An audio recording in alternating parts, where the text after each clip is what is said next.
मेरा मन पशु प्राय है। बाहर घूमते रहता है। एक जगह बैठता नहीं है। क्या करे? संसार के हर प्राणी के मन की दशा यही होती है। मन भटकता ही रहता है। वही मन की नियति है। मन एक स्थान पर रह ही नहीं सकता। मन जो है वो बंदर की तरह है। कभी एक स्थान पर नहीं बैठ सकता। तो इससे विचलित मत हो। ये उसकी प्रवृत्ति है। वो भटकता ही रहेगा। कभी एक स्थान पर नहीं बैठेगा। वो तभी एक स्थान पर बैठेगा जब उस स्थान पर उसको कुछ आकर्षण होगा। जहाँ मन को आकर्षण होता है, मन वहीं स्थिर हो जाता है। अगर आपको अच्छा खाना बनाने और खाने में रुचि है, तो ये काम करते हुए कभी आपका मन इधर उधर नहीं जाएगा। आप पूर्ण रूप से एकाग्र होकर ही कार्य करोगे।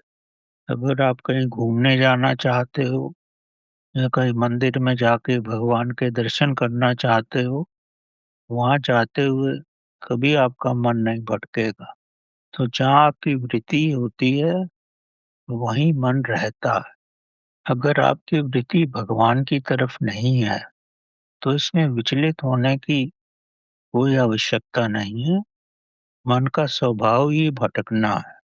तो सबसे पहले ये जानने की कोशिश करो कि आप मन से क्या चाहते हो। तो जो भी मन से चाहते हो, उसको पूर्ण करो। मन से लड़ने की आवश्यकता नहीं है। कुछ तो मन चाहता ही है ना, उसको करो। जो उसको अगर करोगे, उसमें मन तल्लीन हो जाएगा। तब मन भटकेगा नहीं। मन से लड़ने की आवश्यकता नहीं है।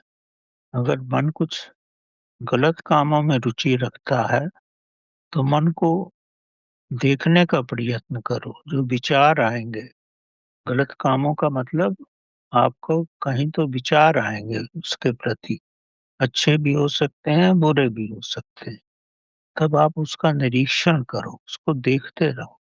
जैसे आपने कमरे में प्रकाश कर दिया हो।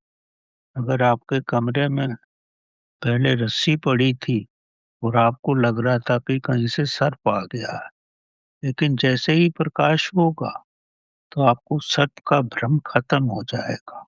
तो स्वयं को देखने का मकसद ये है कि आपके अंदर प्रकाश आ जाएगा। जब प्रकाश आएगा, तो विचार धीरे धीरे स्वयं ही शून्य होने लगेंगे। आप प्रतिदिन अपना समय कैसे गुजारते हो, उस पर ही सब कुछ संबंधित रहता है कि आपके विचार कैसे हैं। अगर आप टेलीविज़न देख के समय गुजारते हो या एक दूसरे से साथ बात करके समय गुजारते हो, तो वैसे ही आपको विचार आएँगे।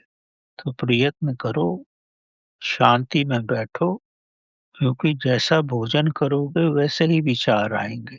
भोजन का मतलब सिर्फ खाना खाने से नहीं है।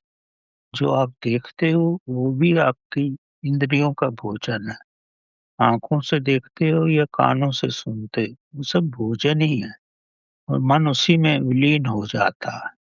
तो मन को का निरीक्षण करो, उसको देखते रहो, उससे लड़ो मत। लड़ोगे, क्योंकि मन तो ब्रह्मा का रूप है, उसमें इतनी शक्ति है, उससे नहीं आप लड़ सकते। उसके साथ एक हो जाओ। अगर ऐसी कोई वृत्ति है तो उसको देखो, तब वो वृत्ति समाप्त हो जाएगी और मन के विचार शून्य हो जाएंगे। तब अगर आपका ध्यान मंत्र में लगता है, तो मंत्र जाप करो। मंदिर में जाने की इच्छा है तो वहां जाओ। कर्म कांडों में जितना कम हो सकते उलझो, क्योंकि कर्म कांड आपको व्यस्त कर देते हैं। आपको अपनी शक्ति के पास नहीं ले जाते। मंत्र को अगर जाप करोगे और स्वयं अपने कानों से सुनोगे, तो वही सबसे उत्तम है। अगर ध्यान नहीं कर सकते तो यही काम करो। मंत्र जाप करो और उसको अपने कानों से सुनो और शांति में रहो। अपने भोजन पे ध्यान दो। जिन लोगों से मिलते हो, उन पर ध्यान दो। जो सुनते हो, जो देखते हो, तो ऐसा करते रहोगे, तो मन एक स्थान पर आ जाएगा, क्योंकि संसार में मन को ही नियंत्रित करना सबसे कठिन होता है। तभी कहा जाता है, मन जीते जग जीत। जिसने मन को जीत लिया है उसने संसार को जीत लिया है। तो आपके साथ कुछ अलग नहीं हो रहा है, हर एक के साथ यही होता है। मन को जीतना बड़ा कठिन है।